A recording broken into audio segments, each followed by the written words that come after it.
الله من الشيطان الرجيم. بسم الله الرحمن الرحيم. الحمد لله الذي جعل الحمد مفتاح لذكره وخلق الأشياء ناطقة بحمده وشكره. الصلاة والسلام على نبيه محمد المشتق اسمه من اسمه المحمود وعلى المطهرين للمكارم والجود.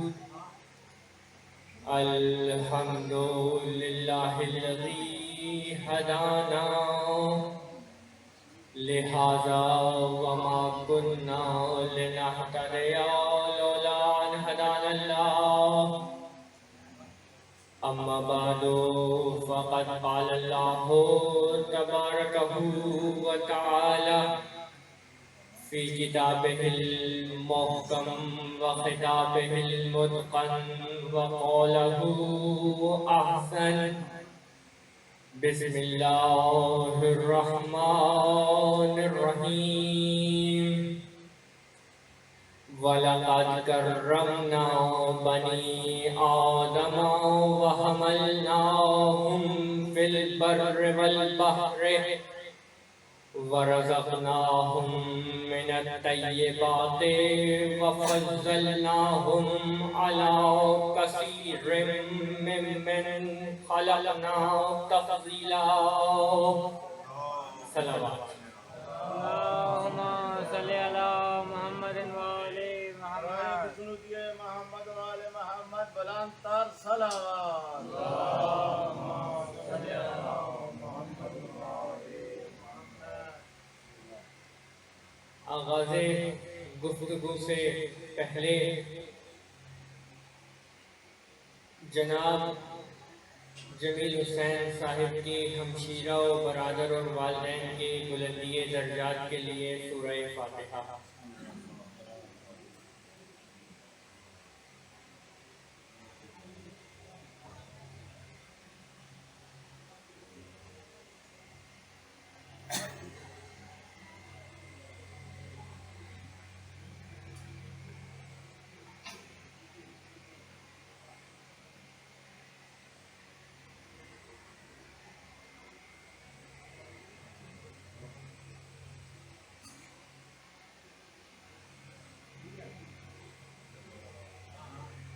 بابا سے بلند صلوات.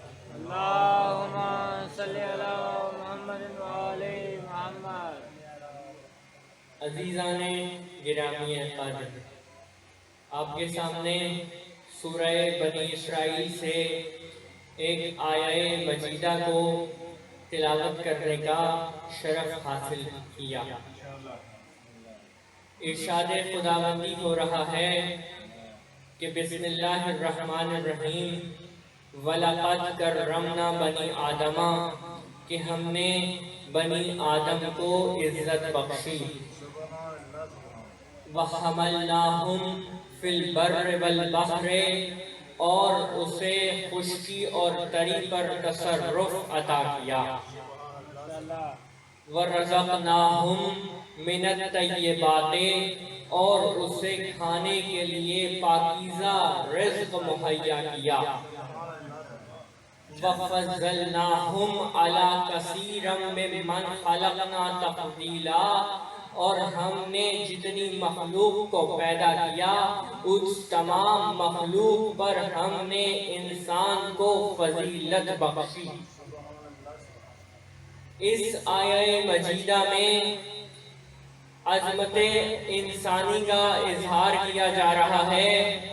اس آیہ مجیدہ میں عزت انسانی کو ظاہر کیا جا رہا ہے کہ وہ انسان کہ جسے عزت دی گئی، وہ انسان جسے خشکی اور تری پر تصرف عطا کیا گیا، وہ انسان جسے پاکیزہ رزق دیا گیا، وہ انسان جسے تمام مخلوقات پر فضیلت بخشی، اور یہ انسان، اسی انسان کے بارے میں ذکر ہوا۔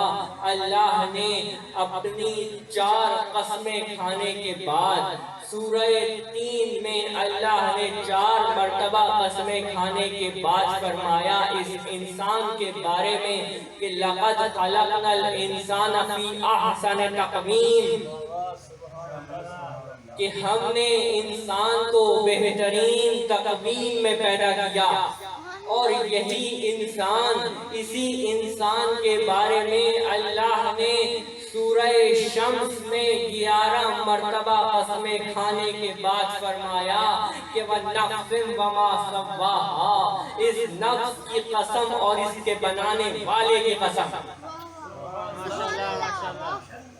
یہ انسان جسے عزتیں دی گئیں، یہ انسان جسے فضیلتیں دی گئیں، اور اسی لیے اس انسان کو اللہ نے عالم تکوین کا خلاصہ قرار دیا۔ اس عالم تکوین کا خلاصہ قرار دیا۔ اس جملے کی قدر تشریح کر دوں۔ دیکھیے، اگر وجود انسانی کو چشم غائر سے دیکھا جائے تو اس میں تمام علوی و سفلی نظام موجود ہے۔ سر عالم علوی کی مثال، باقی جسم عالم سفلی کی مثال، سر کے پردے اور ہڈیاں طبقات سماویہ کی مثال، قوتیں عاقلاؤ، مدبراؤ، متفکراؤ، متخیہ ملائکہ کی مثال، اور اسی طرح دونوں آنکھوں کی مثال شمس اور قمر ہیں۔ دونوں آنکھوں کی مثال شمس اور قمر، اور انہی آنکھوں میں اگر اشک آ کر جو ٹھہر جائیں تو سمندر کی طرح، انہی آنکھوں میں اگر اشک آ کر جو ٹھہر جائیں تو سمندر کی طرح، آنسو آ کر جو ٹپک جائیں تو بارش کی طرح۔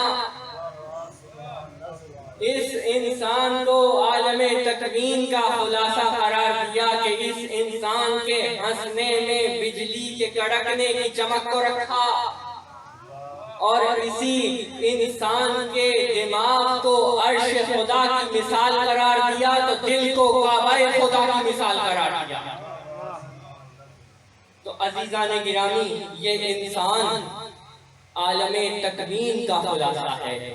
اس انسان کو عزتیں دی گئی ہیں، اس انسان کو فضیلتیں دی گئی ہیں، اور اسی لیے اس انسان کو قوتیں عطا کی گئیں، قوت سامہ عطا کی، قوت لامسہ عطا کی، قوت شامہ عطا کی، قوت باصرہ عطا کی، قوت ذائقہ عطا کی، قوت غازیہ عطا کی، قوت نامیہ عطا کی، قوت ماسکہ عطا کی۔ اور عزیزان گرامی، انسان کو اتنی قوتیں عطا کرنے کے بعد، اتنی قوتیں عطا کرنے کے بعد سمجھایا کہ جب ہم تمہیں اتنی قوتیں عطا کر رہے ہیں، اتنے تصرفات عطا کر رہے ہیں، اتنی فضیلتیں اور اتنی عزت دے رہے ہیں، تو اپنے آپ کو سمجھو کہ تم ہرگز بے قدر و قیمت نہیں ہو۔ انسان ہرگز بے قدر و قیمت نہیں ہے۔ انسان ہرگز بے قدر و قیمت نہیں ہے۔ ہمیں کوشش کرنی ہے کہ ہم اپنی قدر جانیں، ہمیں کوشش کرنی ہے کہ ہم اپنی قدر پہچانیں، ہم اپنی معرفت حاصل کریں، ہم اپنی قدر پہچانیں۔ اسی لیے علی علیہ السلام نے ایک مقام پر فرمایا کہ ہلاک امر لم یعرف قدرہ، کہ ہلاک ہوا وہ انسان جس نے اپنی قدر نہ جانی، ہلاک ہوا وہ شخص جس نے اپنی قدر نہ جانی، جس نے اپنی عزت نہ جانی، جس نے اپنی فضیلت نہ جانی، اور اسی لیے عزیزان گرامی قدر اللہ نے اور ایک اور مقام پر علی علیہ السلام فرماتے ہیں کہ العالم من عرف قدرہ، کہ عالم ہے وہ انسان جس نے اپنی قدر کو پہچانا۔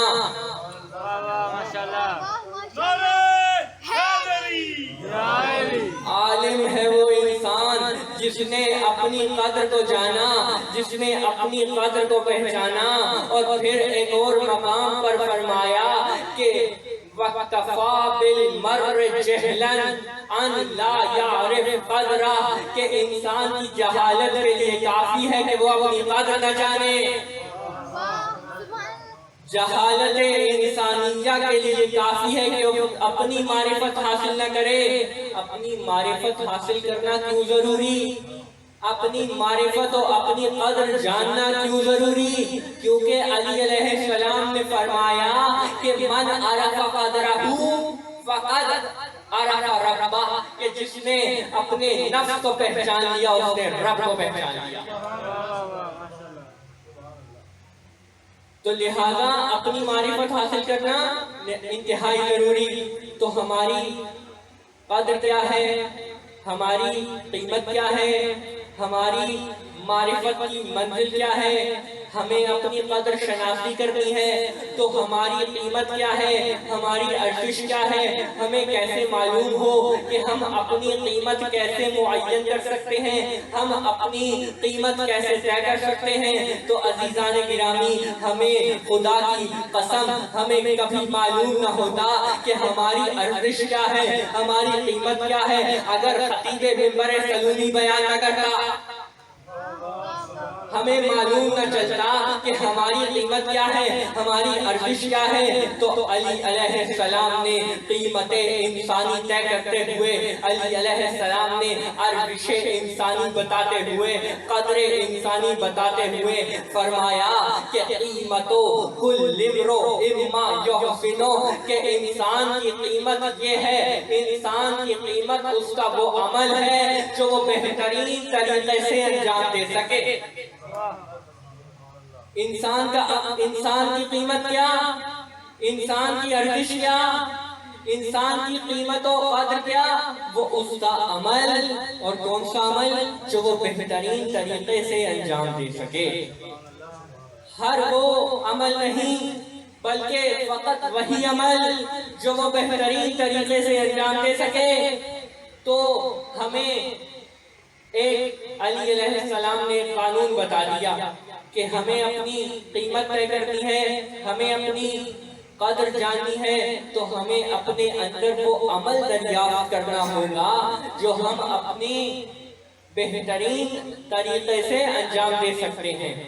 معلوم ہوا کہ ہماری قیمت سونا چاندی نہیں، ہماری قیمت ہیرا و جواہرات نہیں، ہماری قیمت دینار و درہم نہیں، بلکہ ہماری قیمت، ہماری ارزش، ہماری قدر، ہمارا ہی اپنا ہی وہ عمل ہے جو ہم بہترین طریقے سے انجام دے سکیں۔ اب یہاں سے ایک اصول بنائیے، یہاں سے ایک قانون بنائیے کہ ہم اپنی قیمت، ہم خود اپنی قیمت، انسان اپنی قیمت خود معین کر سکتا ہے، کوئی دوسرا انسان کسی دوسرے انسان کی قیمت معین نہیں کر سکتا۔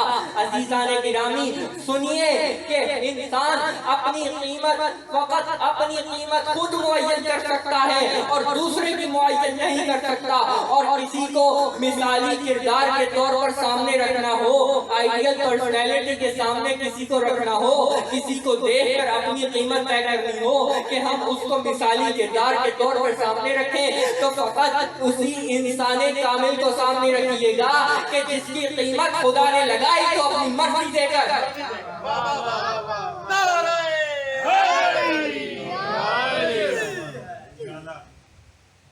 انسان کی قیمت کیا ہے؟ اس کا اپنا عمل جو وہ بہترین طریقے سے انجام دے سکے۔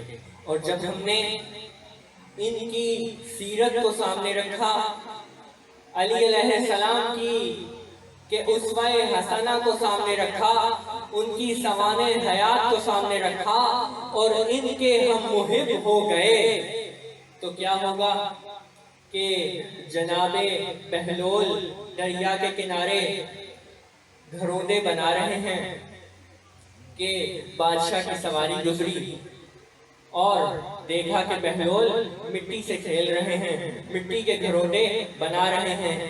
سواری کو روکا، مخاطب کیا، بہلول کیا کر رہے ہو؟ فرمایا جنت میں گھر بیچ رہا ہوں، جنت میں گھر بیچ رہا ہوں۔ فرمایا پوچھا کتنے میں دو گے؟ انتہائی کم قیمت بتائی، جنت میں گھر کی، گھروندے کی انتہائی کم قیمت بتائی۔ زوجہ نے کہا، زوجہ مومنہ تھی، کہنے لگی یہ گھروندہ مجھے دے دو۔ شوہر نے مذاق اڑایا کہ تم ایک دیوانے کا بنا ہوا گھروندہ خریدتی ہو، ایک دیوانے کا بنا ہوا گھر خریدتی ہو۔ اس نے نہ سنا، اس نے اس کے بنے ہوئے جناب بہلول دانا کے بنے ہوئے گھروندے کو خریدا۔ گھر پہنچے، رات ہوئی، خواب میں دیکھا کہ ایک قصر ہے، اس قصر کے باہر اس کی زوجہ کا نام لکھا ہوا ہے۔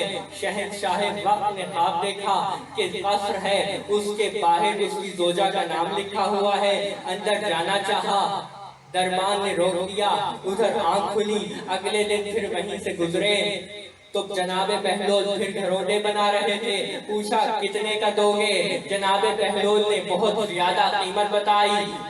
آل محمد کے علم و عرفان کا کوئی کیا اندازہ لگائے گا؟ جناب بہلول سے پوچھا کتنی قیمت؟ تو جناب بہلول نے بے تحاشا بے انتہا قیمت بتائی۔ پوچھا کل تو بڑے سستے میں دے دیا تھا۔ فرمایا وہ غیب پر ایمان لائی کہ تم خواب دیکھ کر آئے۔ اور شہنشاہ وقت اس گھروندے کی قیمت ادا نہ کر سکا، اس گھروندے کی قیمت ادا کرنے سے عاجز رہ گیا۔ تو میں یہ عرض کر رہا تھا کہ اگر ہم نے آل محمد کو اپنے سامنے مثالی کردار کے طور پر رکھا، انسان کامل کے طور پر رکھا، تو ہماری قیمت کیا ہوگی کہ اگر ہم کوئی گھروندہ بنا کے بیچ دیں تو شہنشاہ خرید نہ سکے۔ نعرہ تکبیر، نعرہ رسالت، نعرہ حیدری، آواز بلند صلوات۔ اللہم صلی علی محمد وعلی محمد۔ قیمت انسان کیا ہے؟ اس کا وہ عمل، لہذا اپنے اندر دریافت کریں، اپنے اندر تلاش کریں کہ آپ وہ کون سا عمل ہے جو بہترین طریقے سے انجام دے سکتے ہیں۔ بہت بڑا کمپٹیشن کا دروازہ کھلا ہوا ہے کہ ہر انسان اپنے اندر دریافت کرے کہ وہ کون سا عمل بہترین طریقے سے انجام دے سکتا ہے۔ لہذا ایک وہ انسان جس کی قیمت اس کا وہ عمل جو وہ بہترین طریقے سے انجام دے سکے، دوسرا وہ انسان جس کی قیمت مرضات الہی ٹھہری۔ اسی لیے ایک انسان ہدایت لینے آیا، ایک انسان ہدایت دینے آیا، اور ایک انسان کو سورہ قیامت نے دکھایا کہ بسم اللہ الرحمن الرحیم، یوم یقول الانسان یومئذ این المفر، کہ اس دن انسان کہے گا، اس دن ایک انسان کہے گا کہ بھاگوں کدھر، اس دن ایک انسان کہے گا کہ میں جاؤں کدھر، رستہ کدھر، راہ کدھر، فرار کدھر، بھاگوں کدھر۔ سورہ قیامت نے یہ انسان دکھایا۔ دوسرا انسان سورہ زلزال نے دکھایا کہ قال الانسان ما لہا، زمین پر ایک انسان ہاتھ رکھ کر کہے گا کہ اے زمین تجھے کیا ہو گیا، یہ تڑپ کیسی، یہ بے چینی کیسی، یہ اضطراب کیسا۔ یعنی ایک انسان زمین سے پوچھے گا انتہائی اطمینان سے کہ تجھے کیا ہو گیا، خیریت تو ہے، اور ایک انسان بھاگنے کی فکر میں ہوگا، ایک انسان بھاگنے کی فکر میں، ایک انسان اطمینان میں، یعنی ایک انسان فرار ہوگا، ایک کرار ہوگا۔ یعنی عزیزان گرامی، ہمیں اپنے اندر معلوم کرنا ہے کہ ہم کو کون سا عمل ہے جو بہترین طریقے سے انجام دے سکتے ہیں. اور جب ہم اپنی معرفت حاصل کریں گے، جب ہم اپنی قدر شناسی حاصل کریں گے، تو پھر ہمارے دل میں معرفت الہی کا ثمر پیدا ہوگا. ہمارا سفر معرفت الہی کی طرف گامزن ہوگا، کیونکہ معرفت الہی حاصل کرنے کا سب سے پہلا زینہ معرفت نفس ہے کہ اپنے نفس کی معرفت حاصل کی جائے، اپنی ذات کی قدر شناسی حاصل کی جائے، اور آپ اپنے اندر معلوم کریں کہ وہ کون سا عمل ہے جو آپ بہترین طریقے سے انجام دے سکتے ہیں. بس عزیزان گرامی، گفتگو تمام ہوئی، پیغام تمام ہوا. 2 جملے مسائل کے سن لیجئے. جناب عباس جب مدینے سے قافلہ چلا تو جناب عباس قافلے کا طواف کرتے رہتے. کبھی جناب زینب کے اونٹ کے پاس آتے، کبھی جناب ام کلثوم کے پاس جاتے، کبھی قافلے سے آگے جاتے، کبھی قافلے کے پیچھے جاتے، کبھی دائیں جاتے، کبھی بائیں جاتے. اسی لیے جناب زینب نے فرمایا تھا، بیویو میں تمہاری چادر کی ضامن ہوں، کیونکہ میں جانتی ہوں عباس زندہ ہے. لیکن جب جناب عباس زین سے زمین پر آئے تو بیوی فرماتی ہیں، میں نے تب تک کی ضمانت لی تھی کہ جب تک عباس زندہ تھا، اب میں تمہاری چادروں کی ضامن نہیں ہوں. ہم نے بھی یہ منظر دیکھا، کہتا ہے کوئی دریا پر سب جائیں پیاس بجھا کر، عباس کہتے ہیں مجھے عباس کہتے اے ہیں، مومن لے جانا، مجھے عباس کہتے ہیں، مجھے عباس کہتے ہیں، آقا میرے مجھے لاشوں کو